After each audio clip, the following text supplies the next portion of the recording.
This is On the Market, a Bigger Pockets podcast presented by Fundrise.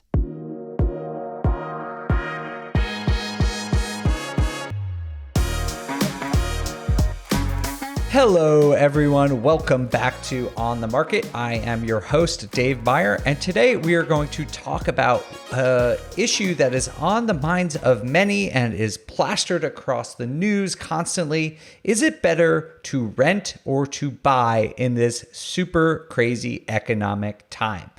To do this, we have an incredible guest, Ken Johnson, who will be joining us and sharing all of his academic research into this topic. And then we will be joined by James, Henry, and Jamil to add some context for investors about what to make of Ken's information and how they should be thinking about whether they should be buying, renting, house hacking, maybe just renting and investing in rental properties. We'll get into all of that. But first, let's hear from Ken Johnson.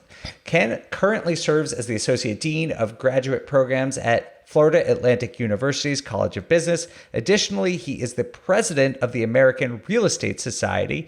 If you haven't heard of Ken or want to look into him, we'll definitely link to some information and some of his academic research because he has some incredible data about this topic that you're going to want to dig into yourself. But let's hear directly from Ken himself. Ken Johnson, welcome to On the Market.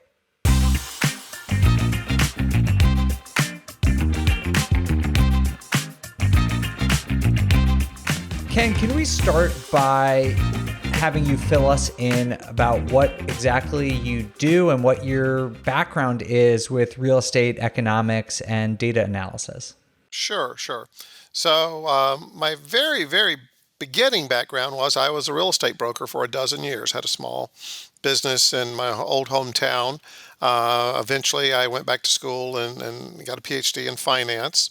But all my work is in housing economics. So the best way to describe me is I'm a housing economist. I'm also the associate dean here in our graduate programs at FAU and the College of Business. But that's the administrative side of what I do. All of my research is related to housing markets and price, cycles. Where are we now? Buy versus rent. What's better to do in terms of wealth creation? Where are housing markets in terms of price right now? What's going on in the rental market? And we do have three indices that when I say we, I work with a couple of different professors at different universities. We have a buy versus rent index called the B, H, and J for Braha, Hardin, and Johnson. Buy versus rent. We also have a pricing index for the top 100 U.S. markets by size and a rental index for the top 100 markets by size. They're not exactly the same because not every one of the markets have the necessary data. So we might have to go down to Pop Center 105. And in the rental markets, we actually got down to roughly population size 300 or so, I think. So we got pretty deep into that one. Getting the data was not as easy there as it was with the other index. Well, I came upon your work because someone shared with me the rent versus buy index, and that piques my interest because with inflation and housing prices and rental prices accelerating so rapidly over the last few years, it's on the top of minds of not just real estate investors, but everyday Americans. What is better for the average person? Should they be renting or buying? So can we start there? And can you tell us a little bit about, first, just briefly, for those of us who don't have PhDs, what your methodology is for determining whether it's better to buy versus rent, and maybe share with us some of the key insights of your research? Sure. So what we do is we want to have what we call a horse race between ownership and building equity and renting and creating wealth through investing those monies that you would have otherwise put into ownership, that down payment, your monthly taxes, insurance, maintenance, etc. And then we simply take that money and invest it into a portfolio of stocks and bonds, and we have a way of being able to make whatever city you're in, that portfolio as risky as your housing market. Wow. And then we just go forward and see on average in windows of 8, 10, and 12 years and see which way on average wins. And believe it or not, renting and reinvesting on average wins. But the real big takeaway from that is it wins on average, but not by that much. both are really good at creating, on average, are really good at creating wealth. One of the difficulties with the rent and reinvest is many people won't, and then they'll simply rent and spend the difference on beer and cookies, consumption. That's wealth destroying. You don't want that third option. You should choose one of the first two. So just to make sure I understand correctly, you're taking the housing, a traditional buying a house using, let's assume 20% down as the down payment. We do. Okay, so you put 20% down and then you factor in all the associated home ownership costs. And then on the renter side, you're saying this hypothetical person in any given city, rather than using that money for a down payment, invests it into a different asset class like the stock market. And then you have a horse race between those two scenarios. That's exactly correct. Okay, seems like a very good methodology. And you said that renting wins. Has that always been the case, or is that the most recent analysis of this index? Sure. When we look back in sum total, renting wins on average, but there are stretches of time where it's better to rent and reinvest, and there are other times when it's better to own and build equity. So when you look at our indexes, again, if you just Google BH&J, buy versus rent index, you'll see each city has a graph where it's 0 to 1 and 0 to -1. If you're below 0, you're better off owning and building equity. If you're above 0 and approaching 1, you're better off renting and reinvesting. So there are times when you see our graphs and when you see that below 0, that's when it was better to own and build equity. When you see where you are at some point in time, that's when it was better to rent and reinvest. And then you simply look at the last data point and see where your metro is at that point in time. And I'm looking at these graphs right now. They're super easy to read, and we'll share in the show notes and at the end where you can find this data for anyone listening to this. But it looks like, if I'm understanding this data correctly, that not only is it better to rent, but in every market that you analyzed, it's better to rent than to buy. Is that correct? Well, when you look at the U.S. as a whole, right now it is. And is that true of every market you've analyzed at this point in 2022, or are there some markets where it's still better to buy? No, there are a few that are in buy territory. Most are in rent territory right now. I'm trying to do them off the top of my head. One that was surprising, and I'm so sorry I don't have it in front of me, and we're juggling as many as 200 cities. But Honolulu, Hawaii was one of those that I do believe is in buy territory. But that's because of a historic average. We're not saying it's incredibly inexpensive to live in Hawaii. It's just between those two in Honolulu, between those two, owning and building equity is just marginally better. But when you see those points, Dave, cluster around 0, it's pretty much a toss-up. Even when you see them slightly into rent territory, what's taken us a decade to kind of figure out is that, house just isn't an investment good. It's both investment, it's consumption. In some ways, it's also a necessary good in terms of shelter. So a lot of people, so the house is where they're going to raise their family. They want to be close to certain parts of a city, shopping, entertainment, etc.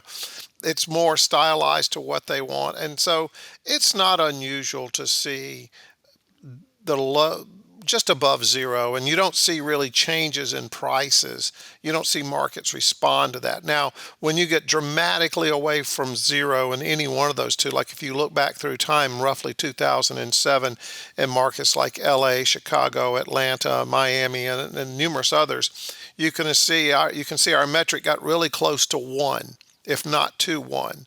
And right after that, the market's bottomed, the housing collapsed, it crashed. And basically what you were seeing at a measurement of 1, not to get too wonky, but you're 3 standard deviations away from that tie. It's highly unlikely. Roughly speaking, you had about a 1 in 100 chance of renting, right? Of owning and building equity and creating more wealth than you did through renting and reinvesting. So you had virtually no chance to win, and markets collapsed and stopped buying at that, or stopped owning at that time. And we saw the dramatic fall in prices. Thank you for explaining that. I think that, not to get too wonky, but it shows the depth of the statistics and analysis that's going into this. When you look at the impact of the pandemic on this analysis, it seems that housing prices, having risen so quickly, have really tilted the market in favor of renting, as you've said. Do you see anything in the housing market right now that may change this dynamic, or do you think the reality that renting for the average homeowner is better than buying right now is going to remain that way for the foreseeable future? So, renting, one way you can look at renting as if it were a put option. Buying at this point in time with relatively high rents, why would someone want to do that? And the answer is you don't want to necessarily lock in at a really high price at the peak of a current housing cycle. And all signs are around the nation right now that we're at the current peak of varying housing cycles around the market. So maybe you're paying a little bit higher in rent, and that's not a good thing, but you're paying a little bit of a premium to avoid locking in a price where if you will look at pricing cycles, and we do have a couple other indices that I mentioned, but if we look at pricing, sometimes it could take 10 years between this peak and the next peak, which it did last time around in many parts of the country. Said another way, the price that you bought at 10, 12 years ago is the price that you sell at today. So you have to wait a really long time. So you might want to be paying a premium and reinvesting. And on average, you would be a little bit better off. I understand why people are out there buying right now. And part of the pricing impact, though, is also that there's such a severe shortage both across rental units and units available for home ownership. So everything is high right now. But renting still gives you that option to avoid the peak of a housing cycle. That's really interesting. So basically, you're paying a little bit more in rent than you normally would in order to bide time, with the assumption or thought that housing market prices are going to go down. Now, that makes sense to me, but there's also a presumption in there that the housing market is going to go down. So it sounds like you think, since we are at a peak, you are expecting prices to go down in the U.S. in the, let's say, next year or so? So the strategy also works if markets only go flat. They don't have to fall. They just have to stop going up so rapidly. The average property appreciation rate has to become slower than the long-term pricing trend, and which that's all it really is going to take for that strategy to have worked for you in terms of wealth creation as a renter. But yes, there are some markets around the country which I expect that you'll see tremendous price declines. There are other markets around the country where you're probably not going to see a crash like we did last time around. And what you'll get instead will be a prolonged period of housing unaffordability. We have significantly separated from long-term fundamental prices and rent rates around the country that we can't have gotten this far away without there being a reckoning, some price to pay for that. And it's going to come in two forms, I think, this time around, which will be a decline in prices in some markets, and not necessarily a decline in prices, but a flattening of housing prices, and then a prolonged period of unaffordable housing in a given market. That sounds a little scary. I think for those of us who are real estate investors who own real estate, if you're saying in some markets, and I'm not necessarily disagreeing, I just want to clarify that in those markets that you say might have tremendous drops in prices, like what scale are we talking about here? Well, the magnitude could be quite big, and these metros have characteristics that kind of stand out from those that perhaps are going to see this prolonged period of unaffordability, high rents, high home prices. So if you're looking at a market where you're seeing less of an inventory problem and you're seeing population either go stagnant or actually decline, then those markets are going to be tremendously exposed to significant downturns in prices. Now, their housing affordability issue will go away overnight. And a market that really stands out right now is Detroit, Michigan. Detroit, Michigan is roughly, by our metric, in the top 100 U.S. housing markets and in the second index. It's roughly 50% above where its long-term pricing trend should be. So that and plus their their population is, if I remember correctly, is actually going to go down like 1% over the next 10 years. That's the expectation. That market's highly priced, tremendously above where it should be. There's not as much of an inventory problem. People are not moving in. The city's not growing. So you're going to see a significant decline in prices there in Detroit. So I would be very worried. Now, does that mean, that there's going to be good buy and resale opportunities? I'm not so sure of that, but I've seen this before. And when markets do this, what happens typically, you see while their prices either go flat or go down significantly, their rents don't change that much. So you get a good rent flow, if you will, but you're not going to probably pick up much in capital gain for quite a while. Got it. That makes sense. And again, if anyone listening to this wants to see this top 100 U.S. housing market index that Ken and his colleagues have created, we'll put a link to it in the show notes. Or if you're watching on YouTube, you can check it out in the description below. Ken, you've mentioned a few things about housing affordability in the U.S., and I'd like to dig into that a little bit because this just seems like a large societal problem where we're reaching a point where purchasing is extremely expensive and renting is extremely expensive, regardless of which one's better. For some folks, both feel unachievable. What do you see as the source of this problem, and is there anything that can be done about it? Sure. It's easy to find the culprit, and the culprit is just a lack of inventory. There's a shortage in units to own. Or that are subject to being owned, and there's a shortage in units to rent. And that is true across the country to varying degrees, but in areas where people are moving to, mostly into the Sun Belt and parts of the Northwest, you see this rapid influx of population, and we're way short of inventory. You have less inventory issues as you get into the Midwest and Northeast and a few other parts of the country. So inventory is always something that's really hard to measure, though. I would hazard a guess if I ask 100% of mayors, either city, county, 100% of municipal leaders around the country, what are the total number of housing units in your market, in your municipality? Less than 1% could tell you what it is. I'd be surprised if 1% could tell you that number. They could tell you that they have an inventory shortage or they don't, but when you ask them, can they describe the magnitude of it, they don't know. They notice prices are changing rapidly, or in this particular case, shooting up, and they're being told we've got an inventory shortage, and they almost certainly do. But I'm amazed that we talk about inventory shortage all the time, but no one can actually count the total number of units. As an investor, that's the first thing I would be trying to get in a market is what's the total number of units, how many people are expected to move in, and those opportunities will start to stand out.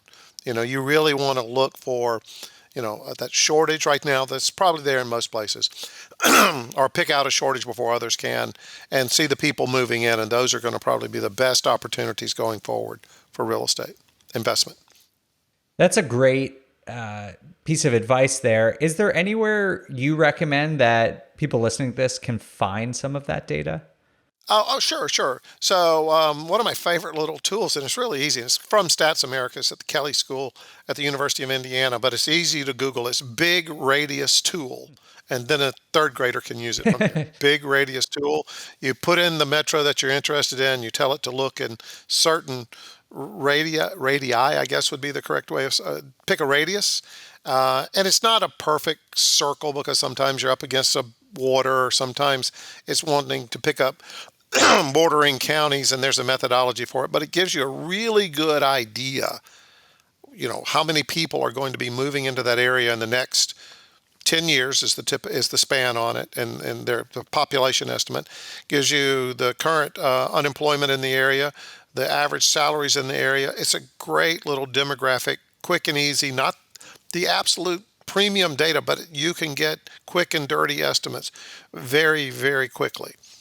Inventory, that's a toughie. It usually just means you've got to dig into the U.S. Census Bureau data, find building permit survey, find housing starts, and then just dig and dig and dig through the minutia. And they will. You can find, and it's usually by metro area, the housing starts every month, and then the big problem is finding that base number, which is pretty easy to get through Google, but I don't know how accurate it is. So if you Google the total number of housing units in Miami-Dade County, it'll tell you. You can find it. Now, I don't know how much I trust that number because I've never been able to replicate it from the U.S. Census Bureau data, but they say it comes from there. And I spent a lot of time on this, and we just haven't replicated it exactly. So it's always going to be a bit of an estimate, Dave, but you really want to kind of put those things together and see if you really do have an inventory shortage. And not to take up too much time on this, but I would tell you, we're told we have an inventory shortage here in Southeast Florida. That's Miami-Dade, Broward, Palm Beach County, that we have an inventory shortage. The national occupancy rate of the typical unit owned or rented is 2.5 people. Yet here in Southeast Florida, every time I do this estimate, it usually comes up around 2.35, 2.36, somewhere that less than 2.5. So if we have a housing shortage here, why do we have less density? So there's a couple of reasons why, and you have to work through that, such as here, it's pretty clear there's a lot of second homes, excuse me, where people have they live in the Midwest and the Northeast, and they winter here. We also have a lot of Airbnb type stuff that's here because people want to come and vacation. All of these are registering 0 of occupancy year round, right? So that's kind of bringing down that average. And lastly, we're seeing this COVID influx of temporary people that are coming in and working from their office. Might as well be doing it in Fort Lauderdale or West Palm Beach, as opposed to Chicago, where I have to stay inside and it's cold and I've got to work from home.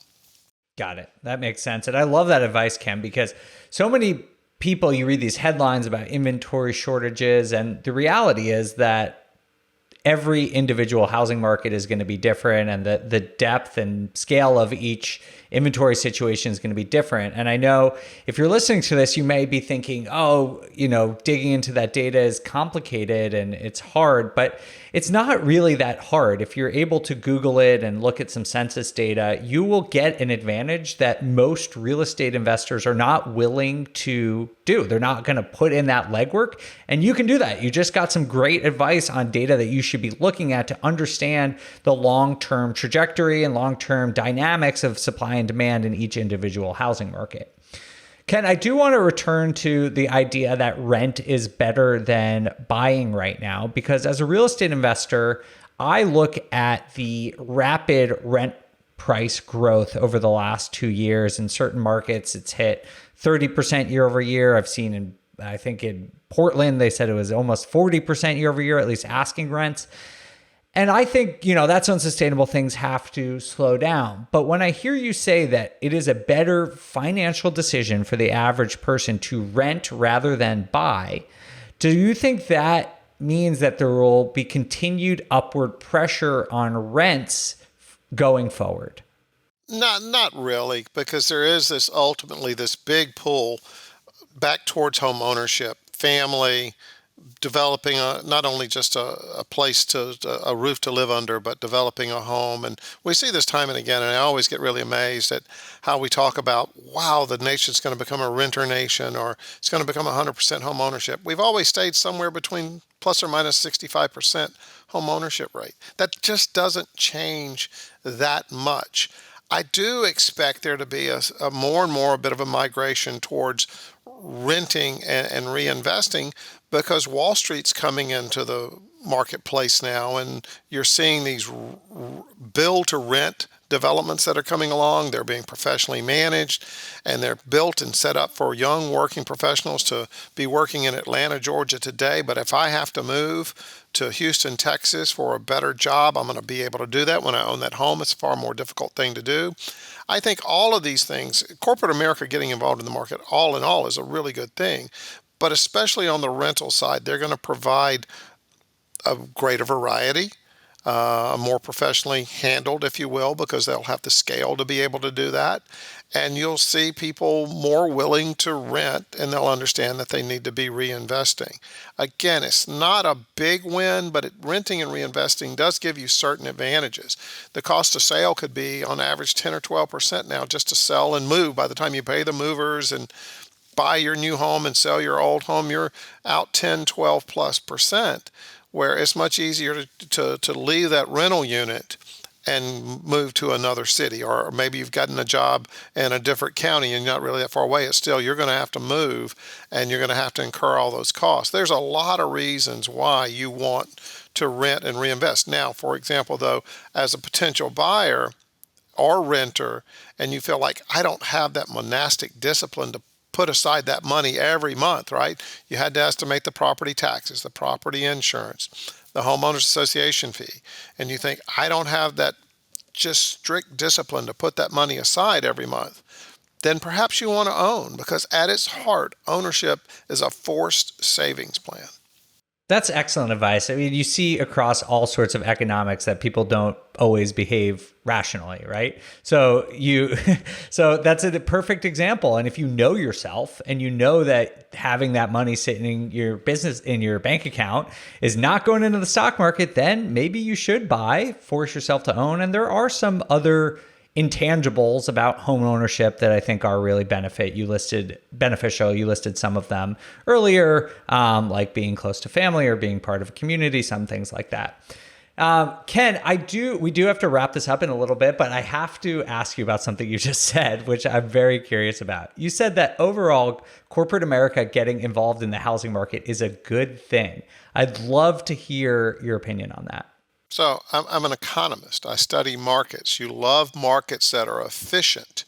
And by efficient, I mean informationally efficient. So you have price discovery that's easy to do and rather instantaneously. And when you have markets that are very efficient, you can sell things quickly and at or near price. It makes markets more liquid. And we want that in our housing market. We've never really had it. We talk about typical time to sell in weeks or months. You never hear anybody talking about the typical time to sell a stock. It's a highly efficient market. And that means you can look at that stock prices and within a very narrow margin know whatever price you see is the true value of that asset at that moment in time. Now, stock prices tend to go up and down quite a bit. Home prices tend to be quite a bit more stable, but still there's more volatility in them than you think. But that's not the point. The point of efficiency is if I need to sell my home today, and the market's very efficient because we have all of these Wall Street types that are now scouring through the market looking for deals, will drive a very efficient pricing process. Price discovery will be rather instantaneous. And when you go to sell, you're going to be able to sell at or near your price rather instantaneously. You'll see a lot of things go down then.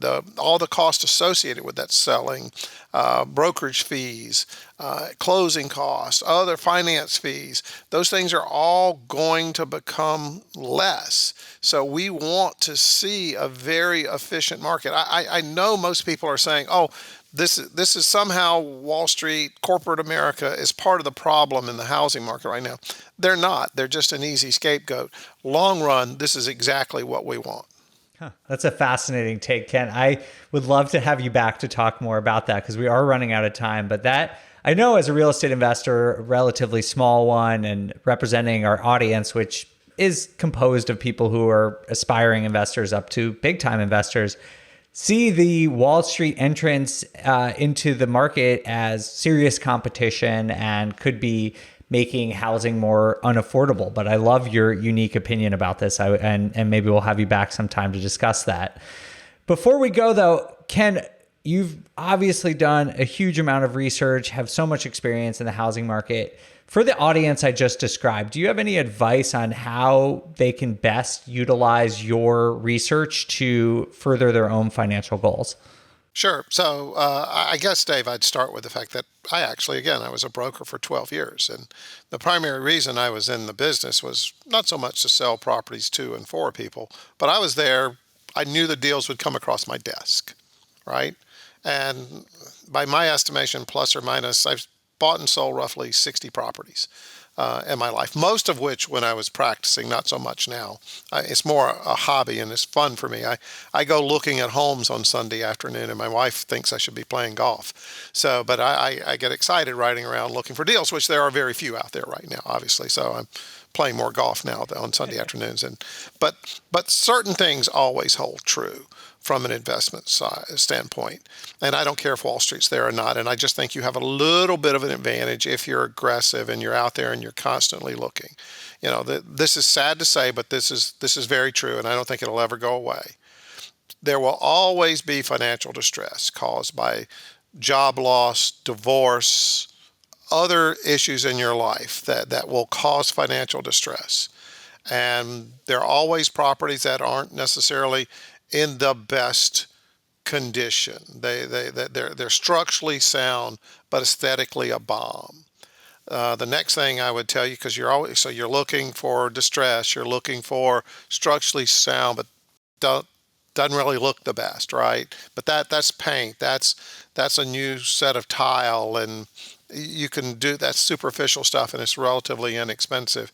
And the other thing that you're really looking for is you want to take away uncertainty for people. People hate uncertainty. It's a basic economic axiom that people cannot stand uncertainty, and they will pay to get away from uncertainty. They will. It's the same thing when you look at the roof on a home, and I used to see this all the time when I was in the business. I would say this is a long time ago. That roof should cost you about $5,000. You're going to buy the house. I think it's going to cost you about $5,000. Well, let's take 10 off the price just to be safe. That uncertainty drives and creates a problem. So if you as a potential buyer can take away uncertainty from those people that have that aesthetically not so nice house, but structurally sound, but are in financial distress, and you're standing ready with a cash offer and a large earnest money deposit that says, I will make all this go away in the next very short period of time, and this large earnest money deposit is to show you that I'm going to do what I'm going to say. And I always bought with large earnest money deposits. The only contingency I put in the agreement was that they passed clear and marketable title to me. I assumed quite a bit of risk, but if I was doing enough volume, I got pretty good at spotting some structural issues and other things that I just knew would be a problem from experience. So I would tell people that old-fashioned way of finding properties is never really going to go away. If you're trying to buy on the upside and you're just going to ride your way to a profit, that's always very, very possible. We all know you make the money on the buy, not on the sell. So all the research is one thing, but I think that basic strategy for buying is never going to change.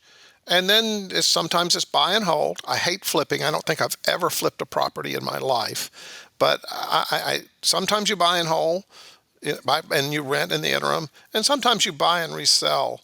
But I like the buy and hold because you're usually going to be buying at the bottom of the market. You can get a good tenant and ride the market up a little bit. Ken, it sounds like we have a very similar philosophy. I've also never flipped a house.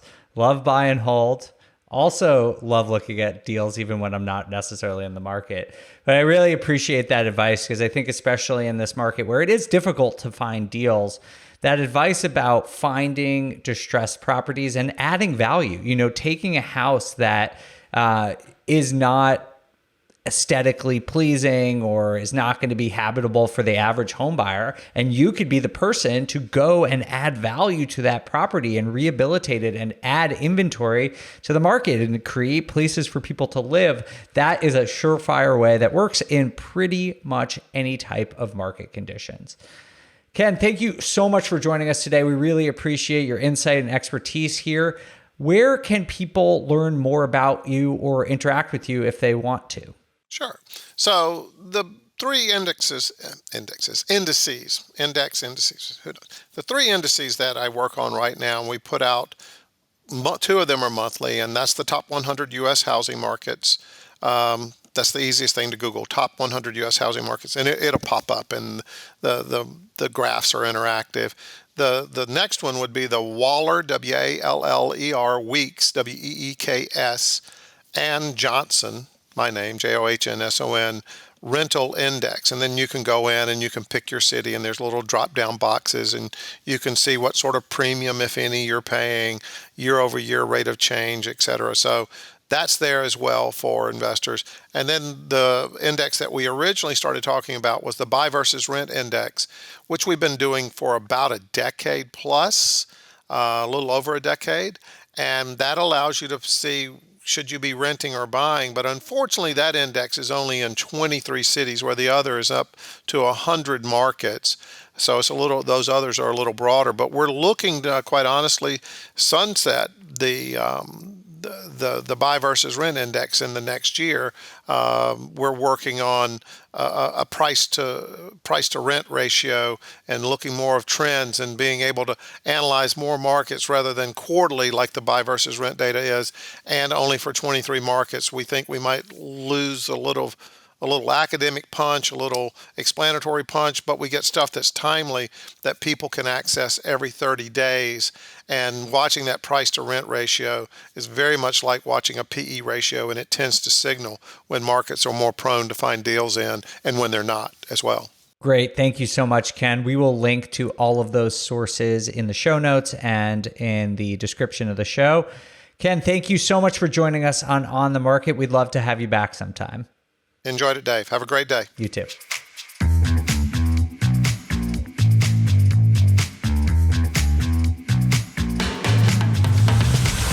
Thanks once again to Ken Johnson for joining us and sharing all of his original research about renting versus buying in the U.S. To further shed light on this question, we have James Daynard, Jamil Damji, and Henry Washington join us to make sense of all this. Jamil, would love to start with you. What was your biggest takeaway from the conversation I had with Ken? I mean, there was a ton, but I think the biggest takeaway that I had is, of course, renting, the way that he describes it is proving to be a better option for many people than home ownership. But I want to see, what this is going to look like once we take into consideration the different types of buyers we have in the marketplace right now. We've got institutional buyers that are continuing to hit the gas, and I don't know that absorption rate is not going to have a positive impact on home ownership and values over time. I mean, over time, we're definitely in a frothy part of the market right now. But what happens to all those homes? They're not going to be magically coming back on the market. The intention of buying all these properties for these Wall Street buyers is to hold them. Right. So I don't know that we really have accurate data to digest this thesis that renting is better than buying, because I don't know what the impacts of this massive absorption rate is truly going to be on the housing market. Yeah, well, there's a couple important things there. First and foremost, as Ken states, and you can see in the graphs if you look at them below, this is just a point in time. Like what he's talking about, renting versus better than buying. That's right now, frothy market, high interest rates, so that can also shift. But it seems like don't want to put words in your mouth, but you're buying into this idea of like we're becoming more of a renter nation, or we could be, because Ken's saying that historically we've had a home ownership rate in the US that's hovered in the mid 60s. And right now that's true, but a lot of that data lags a little bit. And so it seems like you're concerned or thinking that might actually start ticking up, even though we haven't seen that reflected in some of the census data yet. Absolutely. I think that's exactly what we're gonna find happening. And that has to have an impact on value. Right? If 18, what did Taylor Marr said? 18.6%, I believe. I hope I'm not misquoting him, but 18.6% of all absorption right now is from the institutional buyer. That is a huge amount. It's not small. It's not like 2% or 1%. It's 18.6%. Like there has to be an impact from that. And we don't know what that impact looks like. And I think in 5-10 years, we're going to look back at this and say, oh, this created a huge vacuum in the housing market, and we never really recovered inventory-wise to accommodate it. Yeah, just to clarify with Taylor, I'm pretty sure what he said is that 18.6% is all investors. Yes. But it's hard to know who's an institutional investor and who is real. And that is honestly one of the hardest data points to track down. I've tried to a lot, and anecdotally, we hear from experienced investors like all of you and in the broader media that institutional investment is picked up, but it's really difficult to nail down that number, which sort of furthers your point, Jamil, that we don't really know exactly what the impact of this is going to be because it's extremely hard to get data about what's happening. Right. Henry, let's move on to you. What did you take away from the conversation with Ken? Yeah, man, that was like a super like insightful conversation to hear. Like, again, we keep bringing people that bring this like actual data points to the themes that we've been talking about for since the inception of this show. And so it's super cool to kind of hear some of that. I understand his analysis of renting versus owning and how right now renting could be a better option. And I think the caveat there is if you do it in the way that he explains, right? And so he's essentially saying, like, if you rent and then you take your additional expenses that you would have as an owner, your maintenance, taxes, insurance, right? And your down payments and and then you reinvest that money into a vehicle like the stock market, over time, that proves to be better at generating wealth. And that's probably true, but most people aren't going to do that, right?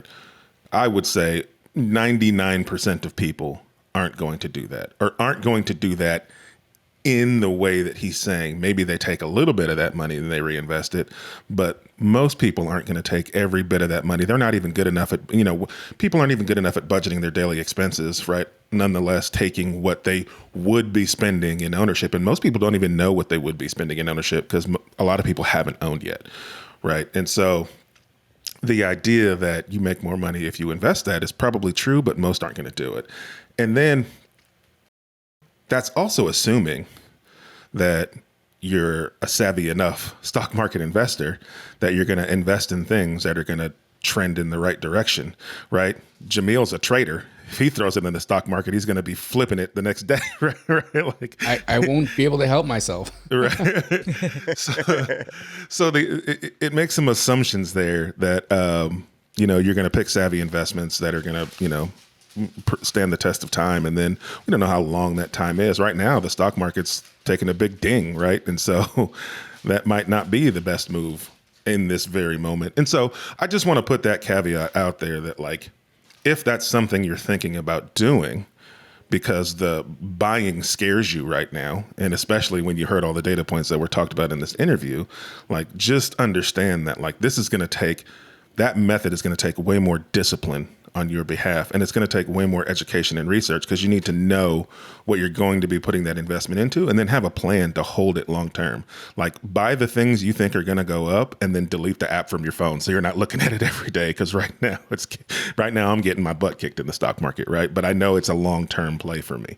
And so you just have to understand, like, what it's truly going to take to reach those numbers, and don't just take that advice and go, oh, I should rent, right? You should rent and be disciplined with the money so that you're going to get the wealth long term that he's talking about. He called it monk-like discipline. Yeah. In order to be able to accommodate, saving that money and allocating it correctly. That doesn't sound crazy. that fun. Like, I'm all for discipline, but monk style discipline, that's a little aggressive.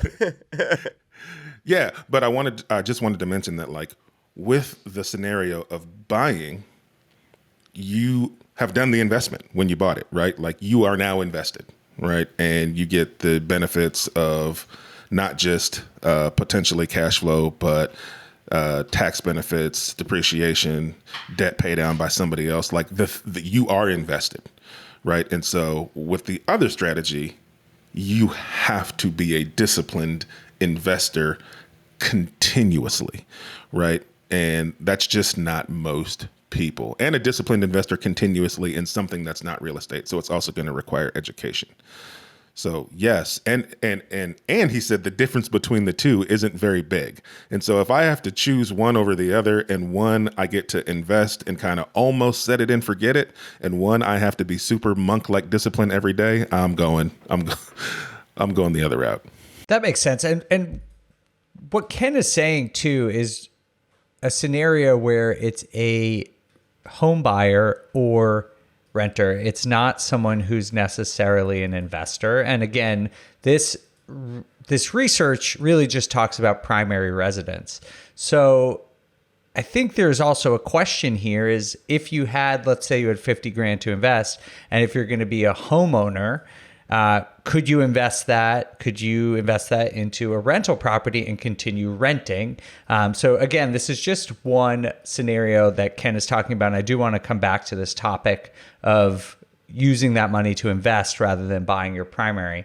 But James, first wanted to hear what your take on the conversation with Ken was. Yeah, I definitely like what Henry said is as far as it depends on how you can kind of reinvest your money. You know, I thought that was interesting that he said that, hey, if you rented and then reinvest in the stock market, you could do better. But again, it comes down to what he good at doing. The thing that's not included in this data point is that walk-in sweat equity, like the Burr style properties. If you're buying at that discount and you're creating instant margin day one, buying your home is going to outperform the stocks automatically, because I can't go buy that stock for 20% off just by doing some extra hard work right now, but I can do it with a house where I can kind of create that margin. And, you know, the other interesting point that I got out of the whole thing is just all the data. You know, it's amazing. Like on the show, we've been exposed to all this different data sources and different types of ways to interpret it. And this is a great way to do it because but they all point to just being overinflated right now. Every time we do this, it's always that everything is overinflated. And, you know, these are just additional tools that you can use now. Like, you know, how he cuts up this data of, you know, with how high are rents juiced up, what markets are appreciating fast enough. We can use all this as we go into a transitioning market. All these data points help us pivot and they help us move in the right direction. And just by getting this extra data points, you really can look at how do I want to buy in this market? If it's really high on the appreciation factor, like Boise, right? If it went up 54%, I'm going to factor none of that appreciation into when I'm looking at that deal. I'm going to look at, hey, what's the true cash flow? Because what he's talking about and what this whole data kind of says is because he goes on later to talk about, like, if you buy at the peak and it drops dramatically, investing in the stock market, it's going to be way, way better. But at the end of the day, if you're just looking at it on a cash flow standpoint, it doesn't really matter. Like, you want to chase that return. If my cash flow returns higher than my stock market return, I'm going to go that way all day long because I get a hard asset. It pays me every month rather than just gets compounded back into the deal. And it's going to, you know, it just tells you how to buy in that certain market. James, when you are advising primary home buyers as a real estate agent, do you give them that advice to look for things that are under market value and buy, you know, put in sweat equity and refinance? Or do you find that most home buyers are driven by comfort lifestyle that they're looking for rather than making it an investment? It depends on the price point. So I only sell discounted property. If someone comes to me and says, hey, I want to go buy a turnkey property, I can't sell it to them. It's just not how I operate. It's like, I get why people want to do it. It's easy. You move right in, you can run your budget, but that's just not, fundamentally, I'm so against that we just don't sell it. So I think no matter what, if you're looking at that, buying your primary residence can be one of the best tax savings that you can do, right? You can buy it, you can live in it for 2 years. If you're married, you get the $500,000 tax-free appreciation and bonus. And so when you make that strategic right buy, you can increase your wealth and your position in life so dramatically if you make that first buy right. And then you take that first buy and you roll it into the second buy, and you can compound your equity. I mean, we took, back when I was my first primary I bought as a married person, we just got married. We went and bought the cheapest, ugliest house for sale, and nobody wanted it. It was the ugliest thing I could find. And it's like, but by doing that, we made like $300,000 to $400,000 on that house, and then we rolled it into another house. And on a 4-year basis, we picked up over $2 million in equity position because you're buying right. And so that's what these data points don't tell you, is the full story of what the potential is. And that's why real estate is so beautiful, is you can manipulate it and you can look at it all different ways, and you can buy whatever type of asset you want, but it depends on how hard you want to work for it. It is not convenient. And if you want to put in the work, you will 10x the stock market all day long, in my opinion. But, you got to put in the work, and you got to have the right systems in play. That's a great point, because people, again, I'm not really criticizing Ken. He has to, he's not an investor. That's not who this audience is for. What we're trying to do here for everyone listening is to contextualize Ken's research for people who are either active or considering real estate investments. But what I love about what you just said, James, is that buying your primary residence could be a great learning opportunity and getting your foot into the door if you want to be an investor. And it's impossible to know who's listening to this and what situation they are in life. But some people out there, I imagine, people I talk to think this, it's a trade-off between buying my primary residence or becoming an investor. And as you said, James, there are ways to sort of hedge between those two. And if you are willing to put in work, you can turn your primary residence into a good investment. And obviously in the media and in these sort of academic scenarios, you sort of have to create this dichotomy where it's like either rent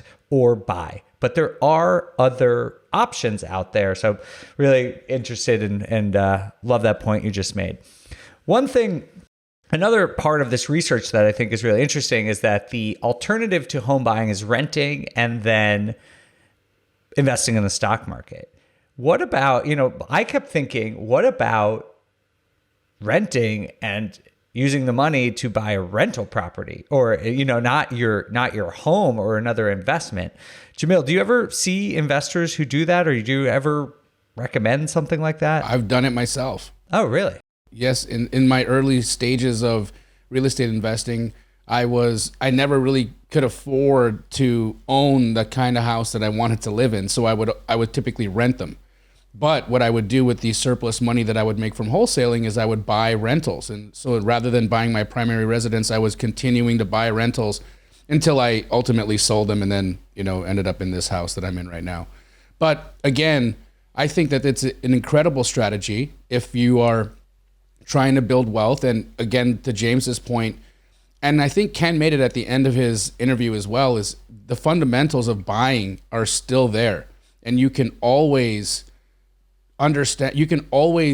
game real estate by understanding the fundamentals of underwriting and knowing what a good deal is, right? You buy a good deal, you make your money when you buy. And regardless of what's happening in the housing market, if you are sticking to those fundamentals and you're buying assets that you force appreciation on and then turn into rentals, I think that you absolutely can create for yourself greater opportunity, greater returns, and then decide whether or not home ownership is the way to go. I mean, there is nothing wrong with owning 10 rentals and renting your primary residence. I think that's an absolute fantastic strategy for the right person.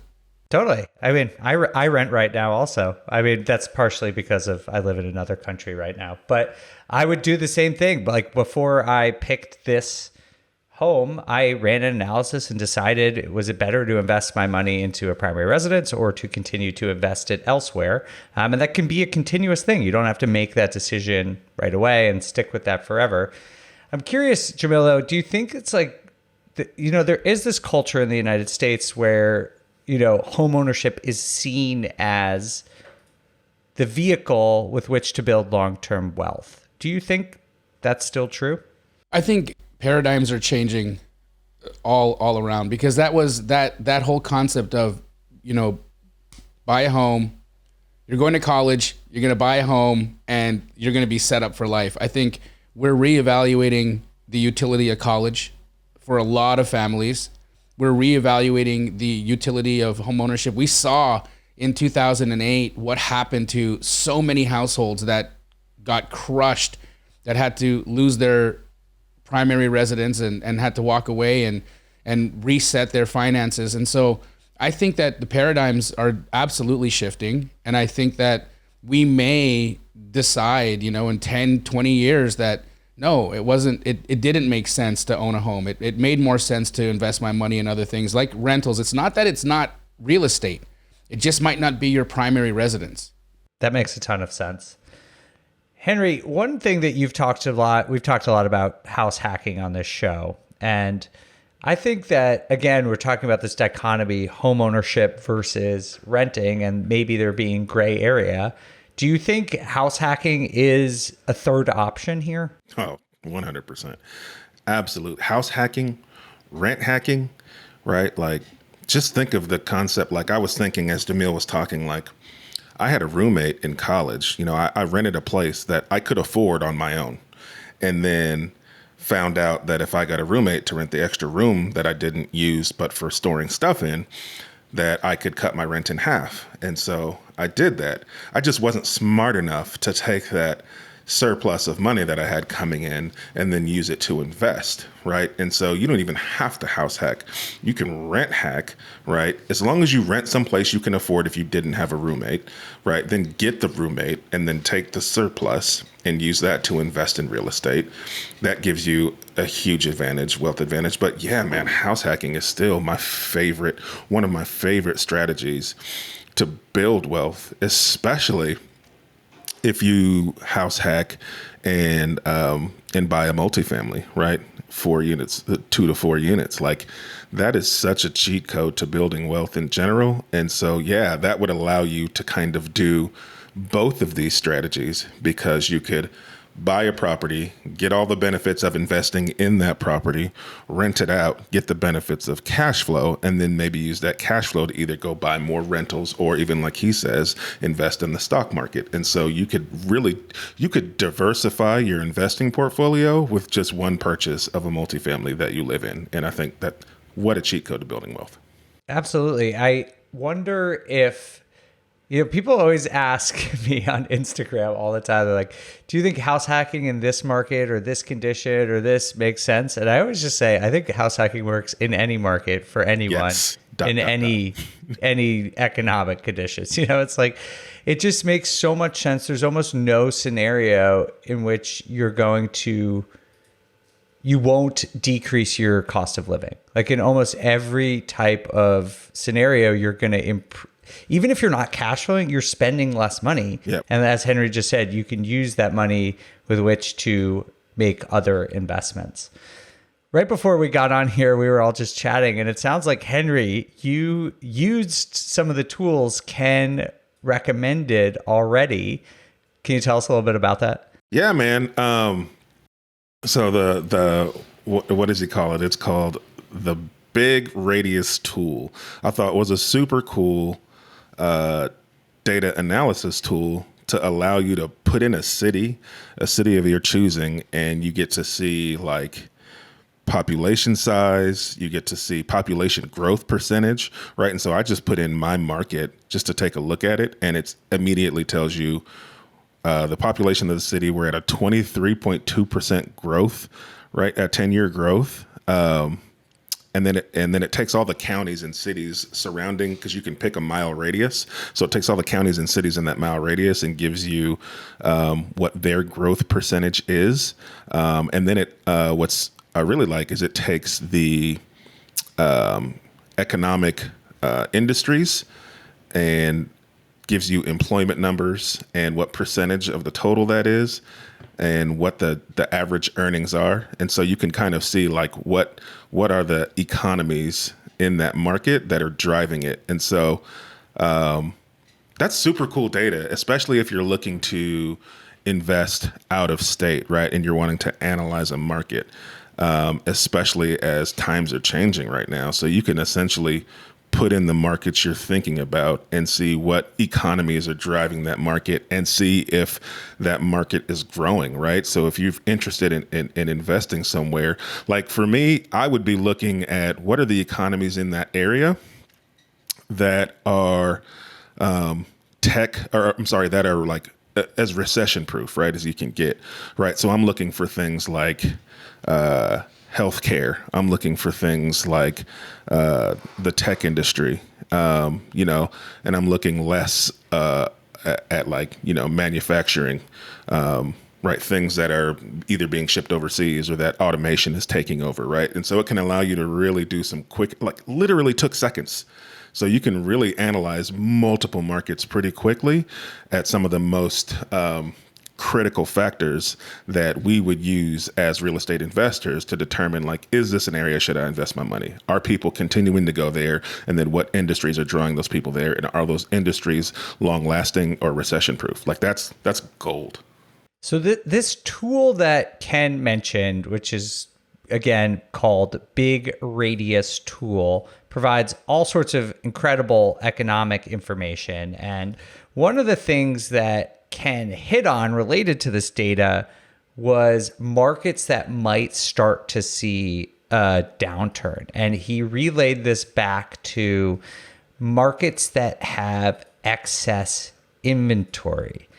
James, is this something you've ever tracked or ever heard of, or how would you recommend people use this type of information to try and inform their own investing or home ownership or rental decisions? Yeah, we always track. I mean, we've been tracking inventory since 2006. That's the biggest thing that I actually look at, because that's going to dictate a lot of things.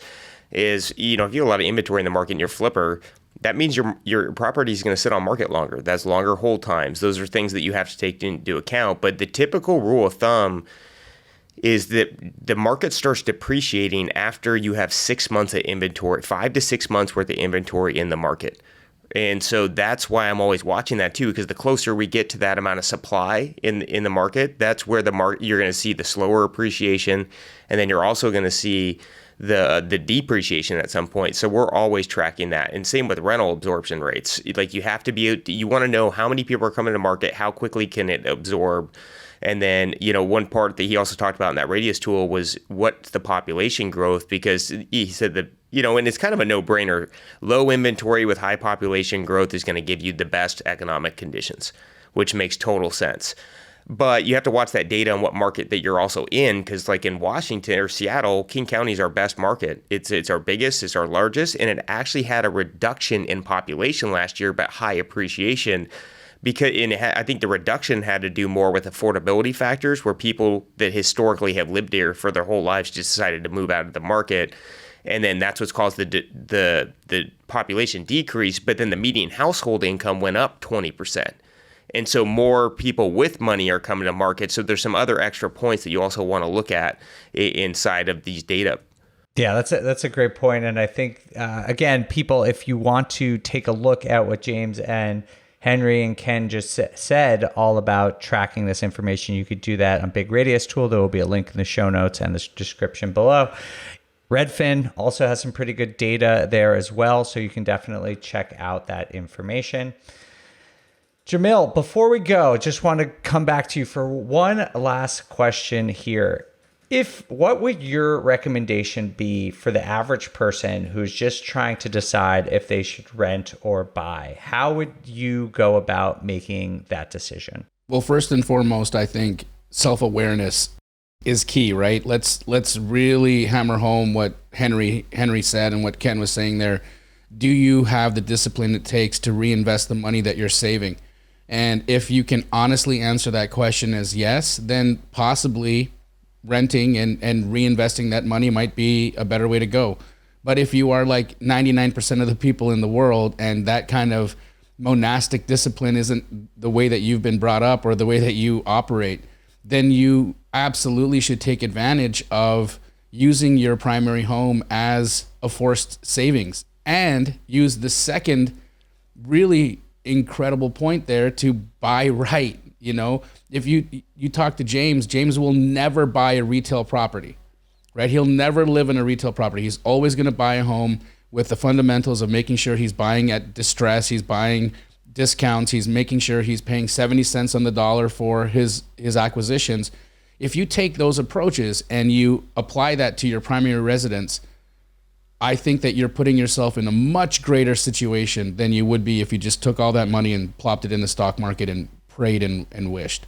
That's great advice. I just said that was the last question, but I had one more question that I really wanted to ask and forgot.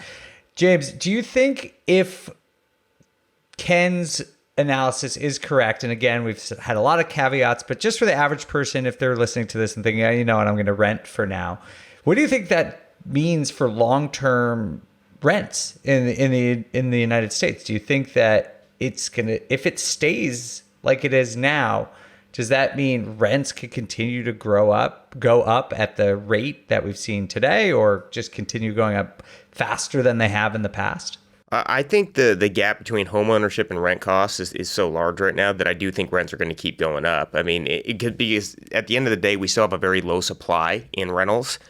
And if no one's buying, that is going to require a higher absorption rate in the rental market, which is going to cause the pricing to go up. And I think people are, going to Ken's principles, they're getting smart about what they want to do in life. It's buying and renting, that fundamental question always comes down to what market are you in. Like, we have two homes, right? I have one in Newport Beach and I have one up in Bellevue, Washington. I live in Bellevue and then I'm in Newport part-time. The cost of housing makes 0 sense in Newport Beach. I don't know why you would even buy there, right? If we rent this house for $12,000 a month, which is a ton of money, but I would have to put down $4 million to get $4.5 million on this house to get my mortgage cost down to that same number. If I'm making 10% on my money, that's $45,000 a month by not buying that house, I'm making $45,000 a month. And after taxes, I'm doubling my income every time on that. And so you just have to look at what the market is that you're in. Use time value money. How much money do I have to put down to get it down to the cost of rent? What can I make on that money? Look at the delta, and that will help guide your decision at the end of the day. I'm actually a person that doesn't really like to rent. I like to own my property, but the math is the math, and using time value of money and doing it that way will keep it very simple, and it kind of guides you on whether you should buy or not. That's an excellent example, James, and a perfect way to round out this discussion. So thank you. And $12,000 in rent is quite a hefty But it's not. My money, but my money's paying for it. It's actually free. Right. Because I didn't put the money down. No, I totally get it. It's absurd. Probably just a sweet house is what I'm trying to say. I just want James Daynard problems. That's all. James Daynard problems that's the kind of problems I need. Yeah, that just seems like a great house. So we're going to record there next time. Whenever that comes out of my mouth, it does make me sick to my stomach. Just everyone is aware. Well, for everyone out there who is trying to decide whether to rent or buy or want some more information about this, we actually have a tool to give away to you, which we will give away right after this.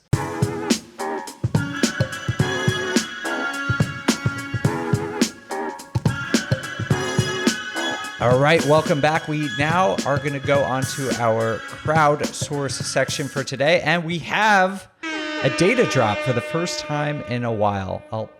I guess it's not necessarily a data drop, but it is a data tool. I, alongside the CEO of BiggerPockets, Scott Trench, created a calculator that helps people analyze not just buying versus renting, because there are a lot of great tools out there, but it's actually a buy versus rent versus house hack tool, which lets you look at 3 different scenarios based on your market. So you can actually go in there, and we have data for the median rent and the median home price for, I think it's like the top couple hundred markets. So you can look those up.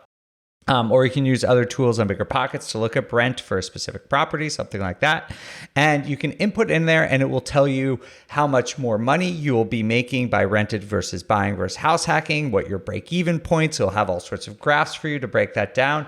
It is a super cool tool. I guess I can say that even though I created it, but I do think it's really cool. If you want to check out this tool that we created for you, you can find it in the show notes or the description below, or you can go directly to BiggerPockets. The URL is biggerpockets.com/rent or buy tool. That's biggerpockets.com/rent or buy tool. It's completely free and you can download it there, and tons of other really helpful information from the BiggerPockets website. James, Henry, Jamil, thank you all so much for being here. Appreciate all of your insights and information today. Can't wait to see you guys again real soon. On the Market is created by me, Dave Meyer, and Kaylin Bennett. Produced by Kaylin Bennett. Editing by Joel Esparza and Onyx Media. Copywriting by Nate Weintraub. And a very special thanks to the entire BiggerPockets team. The content on the show On the Market are opinions only. All listeners should independently verify data points, opinions, and investment strategies.